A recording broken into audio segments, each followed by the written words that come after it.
started far back. Hey guys, we're in the car away from our kids so that we could share with you part of our testimony of how God has been faithful to us during our ministry journey. We won't get into all the gory details. We have lots of stories about how God has been faithful to us countless times. There's been many times when we've thought that we weren't going to make it through seminary, where we wondered how we were going to pay our next bill. There were times that we didn't know how we were going to do anything and how we were going to make it. But God has always been faithful and has always provided a way for us. He's provided for us and for our children. And hey, remember that time that we needed a bed for our kids? True story.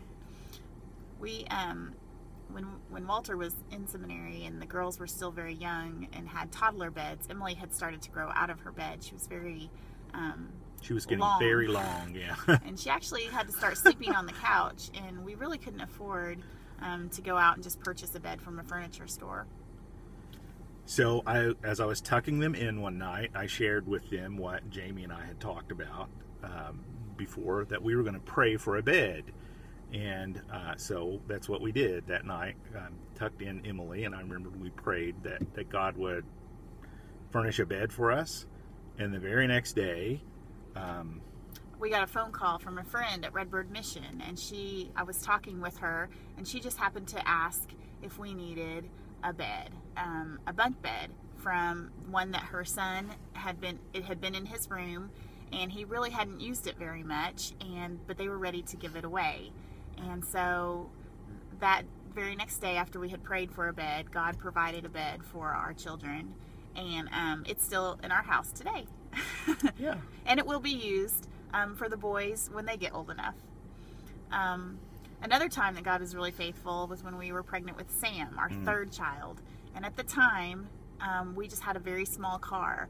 We really weren't sure how we were going to fit 3 children in the back seat of our small car.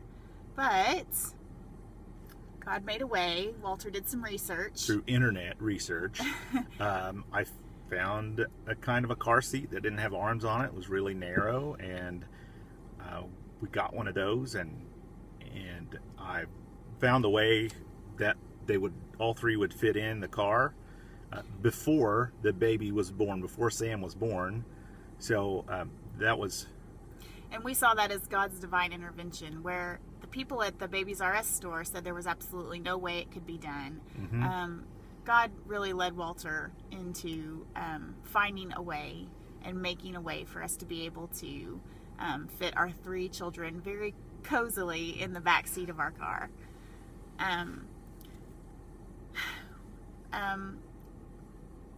There was a time when we were also pregnant with Sam, when the Redbird Mission School was supposed to close, and it actually did close for a couple of weeks. But through lots of prayer, God really reopened those doors. And as a result, Walter chose the name Samuel for our son Sam, because it means God hears. Right. And we had been praying, and we felt that God had heard. So only 2 weeks after the school was closed, they hired a new executive director, and he is the first executive director who came from the area, went to school there from grade school through high school, and was principal for a time. So the first real local leader in that position. And within 3-4 weeks of him on the job, he raised enough money to open the school. So our son's name, Samuel, is a testimony to that time in our life in seminary, when we knew that God definitely had heard our prayers. And I remember preaching a sermon during that time about Lazarus, Jesus raising Lazarus, and I remember being struck by the fact that we serve a God who is capable of bringing the dead back to life, and that not just people, but ministries and passions and relationships and all sorts of things, that God brings the dead back to life. And during the last year of Walter's study at the seminary, we found out we were expecting another baby. And this should have been joyful news to us, but instead, it was joyful news to Walter, but it was very hard for me because the pregnancy was very unplanned, and we had thought we were finished with building our family. But of course, God had different plans, and I'm so glad He did. We're so grateful for Levi, but all through the pregnancy, again, He just proved time and again that He was going to provide. This time, it was the fact that we didn't have a car big enough to fit our whole family. Yeah.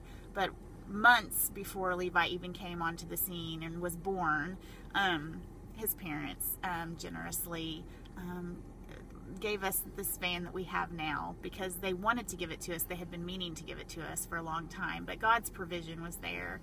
Among other things, just other ways that God provided. Right before we came, we had kind of a rough time, and there were some things that were happening in our lives that were pretty rough, and we kind of had hit rock bottom. And I think there was a time when we both were wondering why we had spent all this time in seminary, why we had even bothered to answer the call. And I think that the summer of 2013 was really rough because we weren't sure exactly what God was doing in our lives, where He was leading us. But I know at one point, really felt like there was one day when Walter just really was very, very down and had wondered if God basically was through using him for ministry. And at that point, I think the Holy Spirit just really snapped within me and beckoned me to begin praying very fervently for doors to open and doors to close. And my mom had always been telling me that they had openings in Oklahoma. There was a real need for pastors in Oklahoma. And we just decided to start making some phone calls. And after making a couple of phone calls, we found out that there was an opening at a place called Grove. And so we started to walk through those doors. And we just kept on walking.